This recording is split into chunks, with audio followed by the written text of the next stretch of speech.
ये रामदेव के साथ जो मेरा इंटरव्यू हुआ था ना, उसमें भी उन्होंने एक चीज़ कही थी कि अब, और शंकर से भी मेरी बात हुई थी कि नया पैसा कहाँ डालें कि जहाँ 5x होगा, एग्जिस्टिंग में ही 5x हो गया। तो कल पिरामल ने बेचा, पिरामल का खुद का शेयर भागा वैसे, लेकिन जहाँ बेचते ही श्रीराम 12% ऊपर।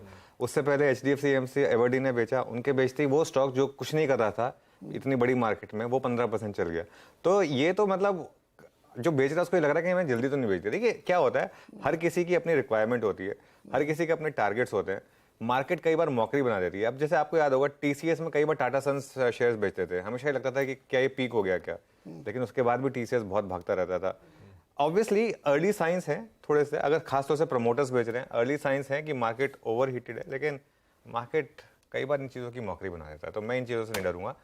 इस पर मैं एक्चुअली बात करूंगा थोड़ी देर में, मैं इस पर ही बात करने वाला था जब मैं शो की शुरुआत करूंगा तो। लेकिन जो अभी खैर ये जो टीजीएस चल रही है रामदेव की, बहुत स्पेशल इंटरव्यू हुआ और बहुत ये इंटरव्यू आप देखेंगे 10 बजे।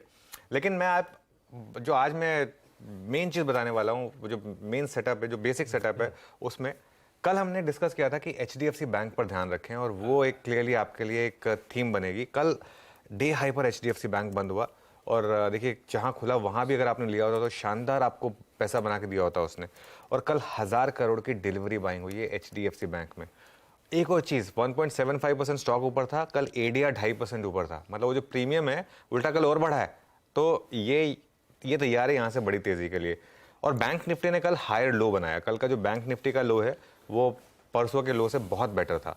तो ये एक पॉजिटिव चीज़ है। 43,700 का लो था कल बैंक निफ्टी में। प्रीवियस लो आपको याद होगा 43,360 के करीब रहा था। निफ्टी IT ये 200 डे मूविंग एवरेज के ऊपर कल बंद हुआ। और आज मेरी नजर रहेगी TCS पर, और बाई चांस न्यूज़ भी आ गई TCS में। TCS भी कल 200 डे मूविंग एवरेज के ऊपर बंद हुआ।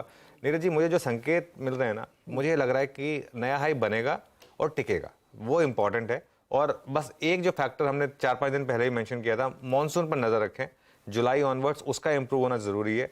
अगर वो इंप्रूव हो गया, उसने अगर वो डेफिशिएंसी खत्म कर दी मान लो, तो फिर ये निफ्टी तैयार है इवन 20,000 जाने के लिए। हर कोई वेट कर रहा है करेक्शन आएगी, हर कोई ये मान के चल रहा है कि न्यू हाई पर करेक्शन आएगी।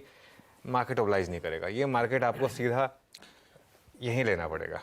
कल मैंने शो भी किया था और मैं हमेशा कहता हूँ कि ये जो न्यू हाई के लोग इंतजार कर रहे हैं ना, इसका कोई मतलब नहीं है। लेकिन जैसे ही ये क्रॉस होगा, आप कम से कम 700-800 पॉइंट की रैली निफ्टी में, और एक वन दो 4 दिन के अंदर ही आप देखेंगे, क्योंकि वो एक पता नहीं लोगों के मन में ऐसा होता है जब पार होता है ना, एग्जैक्टली तो एक बेंचमार्क अचीव कर लेता है, वो नया फिर पैसा आता कंफर्ट है, के साथ खेलना नया पैसा आता है उसमें फिर। और बिल्कुल। जहां तक लास्ट ट्रेड्स की बात है, ये हमेशा कंसर्न है, प्रमोटर्स बड़े बड़े इन्वेस्टर्स निकल रहे हैं, पर इस बार लास्ट ट्रेड की हाईलाइट है कि इक्वली स्ट्रांग लोग चेक इन कर रहे हैं हर लास्ट ट्रेड में। एग्जैक्टली।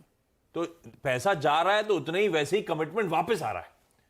शायद इसीलिए वो स्टॉक्स भी आप देखिए किस तरह से बढ़िया बिहेव कर रहे हैं, बढ़िया एब्जॉर्ब हो रही है सारी ट्रेड्स।